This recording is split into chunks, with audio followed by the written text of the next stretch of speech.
Hello friends, ನಮಸ್ತೆ. Welcome back to the channel. ಇವತ್ತು ನಾವು ಒಂದು ಸಿಂಪಲ್ ಆ್ಯಂಡ್ ಈಸಿ ಆಗಿರೋವಂಥ ಮಟನ್ ಚಾಪ್ಸ್ ರೆಸಿಪಿ ನೋಡೋಣ. Hotel style mutton chops. ಅದಕ್ಕೆ ನಾನಿಲ್ಲಿ ಮಟನ್ ಚಾಪ್ಸ್ ತೊಗೊಂಡಿದ್ದೀನಿ. ಇದು ಅರೌಂಡ್ 800 ಗ್ರಾಮ್ಸ್ ಅಷ್ಟಿದೆ.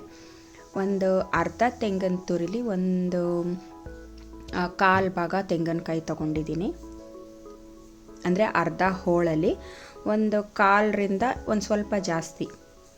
ಮತ್ತು ಈರುಳ್ಳಿ, ಒಂದು ಮೀಡಿಯಮ್ ಈರುಳ್ಳಿ, ಲವಂಗ, ಚಕ್ಕೆ, ಗಸಗಸೆ, ಧನಿಯಾ ಮತ್ತು ಮೆಣಸು. ಧನಿಯಾ ಮತ್ತು ಮೆಣಸು ಈಕ್ವಲ್ ಪ್ರಪೋರ್ಷನಲ್ಲಿ ತೊಗೋಬೇಕು. 1 ಟೇಬಲ್ ಸ್ಪೂನ್ ಇದೆ ಎರಡೂ. ಚಕ್ಕೆ ಬಂದ್ಬಿಟ್ಟು ಒಂದು 2 ಇಂಚ್ ಅಷ್ಟಿದೆ. ಲವಂಗ ಒಂದು 5ರಿಂದ 6. ಬೆಳ್ಳುಳ್ಳಿ ಒಂದು ಹಿಡಿಯಷ್ಟು ಬೆಳ್ಳುಳ್ಳಿ. ಈರುಳ್ಳಿ ಒಂದು ಮೀಡಿಯಮ್ ಈರುಳ್ಳಿ ಉದ್ದುದ್ದಾಗಿ ಕಟ್ ಮಾಡ್ಕೊಂಡಿದ್ದೀನಿ. ಈ ಈರುಳ್ಳಿ ಇಲ್ಲಿ ನಾವು ಹುರ್ಕೊಂಡು ರುಬ್ಬೋದಕ್ಕೆ ಒಗ್ಗರಣೆಗೆ ಎರಡಕ್ಕೂ ಹಾಕ್ಕೊತೀವಿ. ಮತ್ತು ಇಲ್ಲಿ ನಾನು ಸ್ವಲ್ಪ ಸೊಪ್ಪುಗಳು ತೊಗೊಂಡಿದ್ದೀನಿ. ಅದ್ರ ಜೊತೆಗೆ ಹಸಿಮೆಣಸಿನ್ಕಾಯಿ ಖಾರಕ್ಕೆ. ಮತ್ತು ಇಲ್ಲಿ ಒಂದು ಹಿಡಿಯಷ್ಟು, ಒಂದು ಮುಷ್ಟಿಯಷ್ಟು ಪುದೀನ ಸೊಪ್ಪು ತೊಗೊಂಡಿದ್ದೀನಿ. ಅದ್ರ ಜೊತೆಗೆ ಒಂದು ಅರ್ಧ ಹಿಡಿಯಷ್ಟು ಕೊತ್ತಂಬರಿ ಸೊಪ್ಪು. ಮತ್ತು ಇಲ್ಲಿ ಮೆಂತ್ಯ ಸೊಪ್ಪು ಒಂದು ಹಿಡಿಯಷ್ಟು ತೊಗೊಂಡಿದ್ದೀನಿ. ನೀವು ಮೆಂತ್ಯ ಸೊಪ್ಪು ಇಲ್ಲ ಅಂದರೆ ಕಸೂರಿ ಮೇಥಿ ಯೂಸ್ ಮಾಡ್ಬೋದು. ಜೊತೆಗೆ ಇಲ್ಲಿ ಸಬ್ಸಿಗೆ ಸೊಪ್ಪು, ಇದು ಸ್ವಲ್ಪ ಒಂದು ಕಾಲು ಹಿಡಿಯಷ್ಟು ತೊಗೊಂಡಿದ್ದೀನಿ.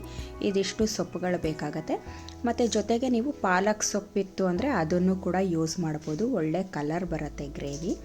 ನನ್ನ ಹತ್ರ ಇರಲಿಲ್ಲ, ಹಾಗಾಗಿ ನಾನು ಪಾಲಕ್ ಸೊಪ್ಪು ಹಾಕ್ತಾಯಿಲ್ಲ ಇಲ್ಲಿ. ಫಸ್ಟು ನಾನಿಲ್ಲಿ ಒಂದು ಬಾಣಲೆ ಇಟ್ಕೊಂಡಿದ್ದೀನಿ.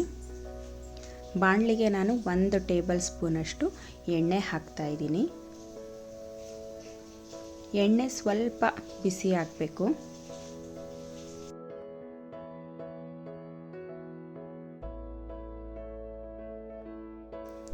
ಇವಾಗ ಇಲ್ಲಿ ಎಣ್ಣೆ ಬಿಸಿ ಆದಮೇಲೆ ನಾನು ಒಂದು ಮೀಡಿಯಮ್ ಈರುಳ್ಳಿನ ಉದ್ದುದ್ದಾಗಿ ಕಟ್ ಮಾಡಿಟ್ಕೊಂಡಿದ್ದೆ, ಅದನ್ನು ಹಾಕ್ಕೊತಾ ಇದ್ದೀನಿ.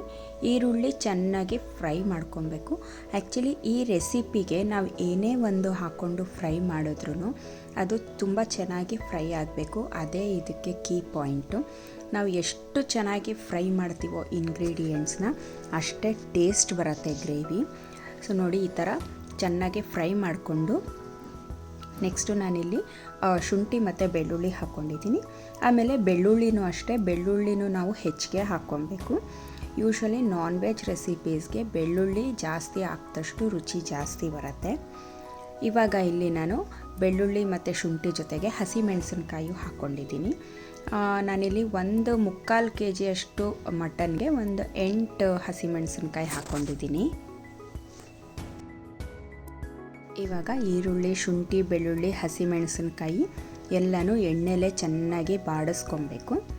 ಇವಾಗ ಇದು ಸ್ವಲ್ಪ ಬಾಡ್ದಂಗೆ ಆಗಿದೆ, ಹಸಿಮೆಣಸಿನ್ಕಾಯಿ ಎಲ್ಲ ಬಣ್ಣ ಚೇಂಜ್ ಆಗಿದೆ. ಇವಾಗ ಇದಕ್ಕೆ ನಾನು ಮೆಣಸು ಮತ್ತು ಧನಿಯಾ, ಗಸಗಸೆ, ಚಕ್ಕೆ, ಲವಂಗ ಇದಿಷ್ಟೂ ಹಾಕ್ಕೊಂಡಿದ್ದೀನಿ.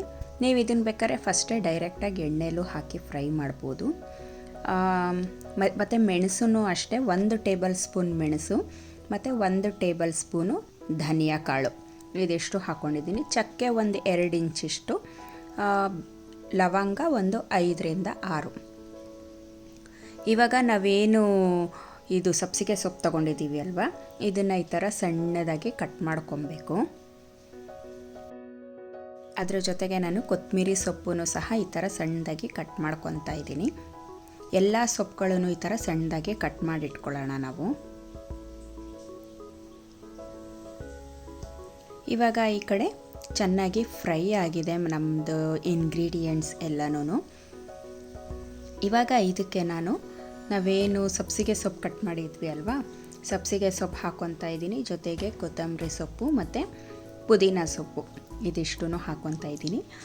ಮತ್ತು ಮೆಂತ್ಯ ಸೊಪ್ಪು ನಾವಿಲ್ಲಿ ಹುರ್ಕೊಂಡು ರುಬ್ಬೋದಕ್ಕೆ ಹಾಕ್ಕೊಬಾರ್ದು, ಕಹಿ ಬಂದುಬಿಡತ್ತೆ.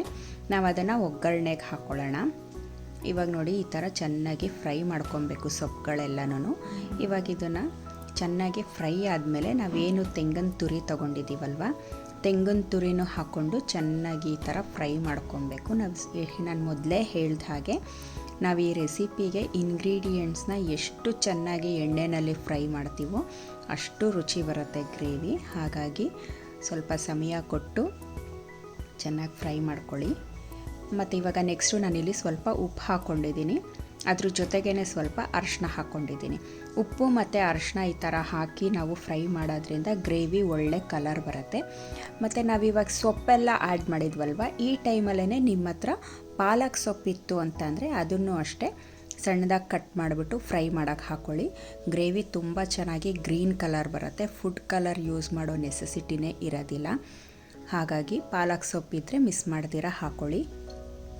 ಇವಾಗ ನಾನು ಈ ಎಲ್ಲ ಇಂಗ್ರೀಡಿಯೆಂಟ್ಸನ್ನು ತಣ್ಣಗಾಗೋದಕ್ಕೆ ಪಕ್ಕಕ್ಕೆ ತೆಗೆದಿಟ್ಕೊಳ್ತಾ ಇದ್ದೀನಿ ಒಂದು ಪ್ಲೇಟ್ಗೆ.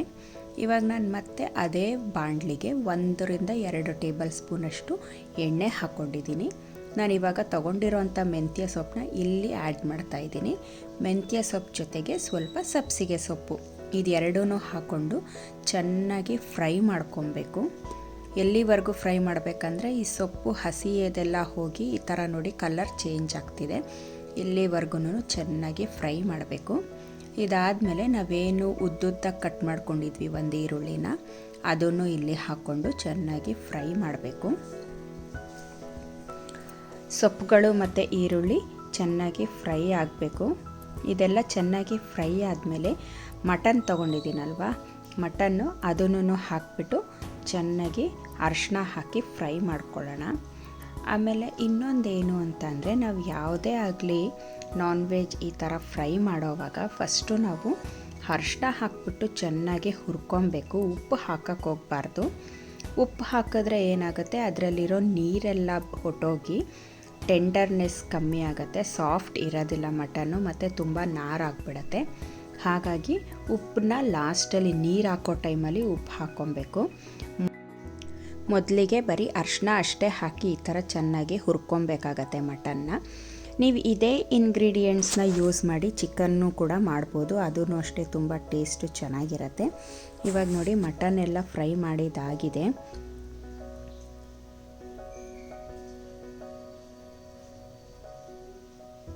ಇವಾಗ ನಾನು ಇದಕ್ಕೆ ಒಂದು ಅರ್ಧ ಲೋಟದಷ್ಟು ನೀರು ಹಾಕ್ಕೊತಾ ಇದ್ದೀನಿ. ಆಮೇಲೆ ಇನ್ನೊಂದೇನೆಂದರೆ, ನೀವು ಮಟನ್ನು ತುಂಬ ಎಳೆದಿತ್ತು ಅಂದರೆ ಇಲ್ಲೇ ಲಿಡ್ ಕವರ್ ಮಾಡಿಬಿಟ್ಟು ಬೇಯೋದಕ್ಕೆ ಬಿಡ್ಬೋದು. ಇಲ್ಲ ಅಂತ ಅಂದರೆ ಈ ಸ್ಟೇಜಲ್ಲಿ ಸ್ವಲ್ಪ ಉಪ್ಪು ಹಾಕಿ ನೀರು ಹಾಕಿ ಒಂದು ಕುದಿ ಬಂದಮೇಲೆ ಕುಕ್ಕರ್ಗೆ ಹಾಕಿಬಿಟ್ಟು 1 ರಿಂದ 2 ವಿಷಲ್, ಅಂದರೆ ಡಿಪೆಂಡ್ಸ್ ಆನ್ ದ ಮಟನ್ನು.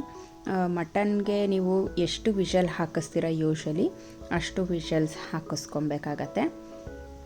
ಇವಾಗ ನಾವು ಹುರಿದಿಟ್ಕೊಂಡಿರೋಂಥ ಎಲ್ಲ ಮಸಾಲನೂ ಮಿಕ್ಸಿ ಜಾರ್ಗೆ ಹಾಕ್ಕೊತಾ ಇದ್ದೀನಿ.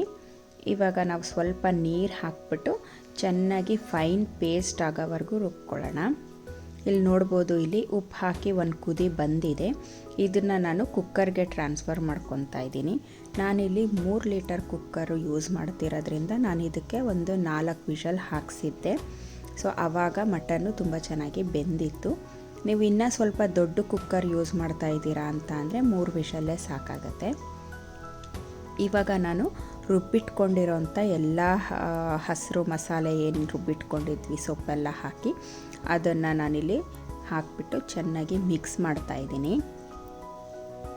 ನೀವು ನೋಡ್ಬೋದು ಮಸಾಲೆದು ಕಲರು ಎಷ್ಟು ಚೆನ್ನಾಗಿದೆ ಅಂತ ಅಂದ್ಬಿಟ್ಟು. ನೀವು ಪಾಲಕ್ ಹಾಕಿದ್ರೆ ಇನ್ನೂ ಕಲರು ಬ್ರೈಟಾಗಿರುತ್ತೆ, ಗ್ರೀನ್ ಕಲರು. ಇವಾಗ ನಿಮಗೆ ನೀರು ಎಷ್ಟು ಬೇಕೋ ಅಷ್ಟು ಅಡ್ಜಸ್ಟ್ ಮಾಡಿಬಿಟ್ಟು ಲಿಡ್ ಕವರ್ ಮಾಡಿ ಮಟನ್ ಎಷ್ಟು ವಿಷಲ್ಗೆ ಬೇಯುತ್ತೋ ಅಷ್ಟು ವಿಷಲ್ ಹಾಕಿಸ್ಕೊಳ್ಳಿ. ಇವಾಗ 4 ವಿಷಲ್ ಆಗಿತ್ತು ಮತ್ತು ಪ್ರೆಷರೆಲ್ಲ ಹೋಗಿದೆ.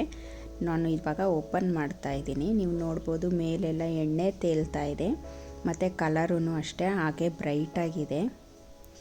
ನೋಡಿದ್ರಲ್ಲ friends, hotel style mutton chops ಮಾಡೋದು ಹೇಗೆ ಅಂದ್ಬಿಟ್ಟು. ತುಂಬ ಟೇಸ್ಟು ಚೆನ್ನಾಗಿ ಬಂದಿತ್ತು. ದೋಸೆ ಮತ್ತು ಪೂರಿಗಂತೂ ಒಳ್ಳೆ ಕಾಂಬಿನೇಷನು, ಚಪಾತಿಗೂ ಚೆನ್ನಾಗಿರುತ್ತೆ. ಖಂಡಿತವಾಗ್ಲೂ ಈ ರೆಸಿಪಿನ ಟ್ರೈ ಮಾಡಿ ಮತ್ತು ನಿಮಗೆ ಹೇಗೆ ಬಂತು ಅಂತ ನನಗೆ ಕಮೆಂಟ್ ಸೆಕ್ಷನಲ್ಲಿ ತಿಳಿಸಿ. ಇದೇ ಥರ ಇಂಟ್ರೆಸ್ಟಿಂಗ್ ರೆಸಿಪೀಸ್ಗೋಸ್ಕರ ನನ್ನ ಚಾನಲ್ಗೆ ಸಬ್ಸ್ಕ್ರೈಬ್ ಮಾಡಿ. ಯಾರು ನನ್ನ ಚಾನಲ್ಗೆ ಇನ್ನೂ ಸಬ್ಸ್ಕ್ರೈಬ್ ಮಾಡ್ತೀರಾ ಹಾಗೆ ನೋಡ್ತಾ ಇದ್ದೀರಾ, ದಯವಿಟ್ಟು ಸಬ್ಸ್ಕ್ರೈಬ್ ಮಾಡಿ ಹಾಗೂ ನನಗೆ ಸಪೋರ್ಟ್ ಮಾಡಿ. ಇವಾಗ ಕುಕ್ಕರಲ್ಲಿ ಬೇಯಿಸಿರೋಂಥ ಮಟನ್ ಮಸಾಲಾನ ನಾನು ಸೇಮ್ ಅದೇ ಏನು ಬಾಣಲಿನಲ್ಲಿ ನಾವು ಫ್ರೈ ಮಾಡ್ಕೊಂಡಿದ್ವೋ ಆ ಬಾಣಲಿಗೆ ಟ್ರಾನ್ಸ್ಫರ್ ಮಾಡ್ಕೊತಾ ಇದ್ದೀನಿ. Thank you for watching. Bye.